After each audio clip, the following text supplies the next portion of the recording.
sa akin.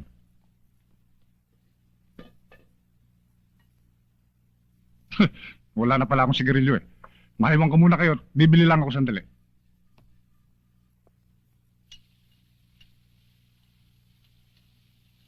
Alam mo, kung si Teniente, pasensyoso,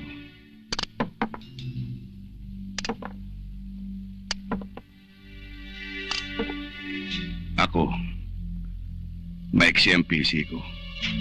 Hoy, huwag mo akong paandaran yan, ha? Hindi mo ako kayang takutin ng ganyan lang. Sanay ito. Dalawa lang naman yan eh. Sagutin mo ako. O sagutin mo ito. Naku, ano? Teka.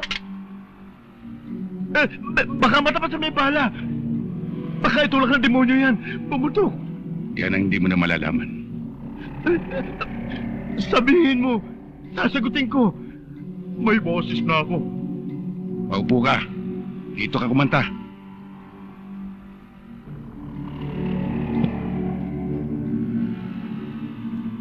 Anong nalalaman mo tungkol kay Teniente de Leon? Pag naalaman niya ikinanta ko siya, papatayin ako noon. Baka maunahan ko siya. Si Teniente, ang numero unong racket niya, droga. Siya pa nga mismo ang kolektor sa kita ng 3 bagsakan ito. Sa underpass, sa loob ng palengke ng Quiapo. At kadalasan, doon sa isang parking lot doon sa may sinesa, may recto. Yun lang? Meron pa. Oo naman eh, hindi pa naman ako tapos eh.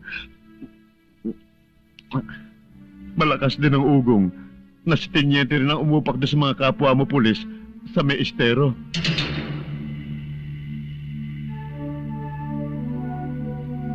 Ngayon, kung gusto mong malaman ng tungkol sa pangungutong niya, sasabihin ko na rin kahit barya-barya lang. Naku, sa ginawa kong pagkantang ito, siguro hindi na ako dapat magtagal sa lugar nito.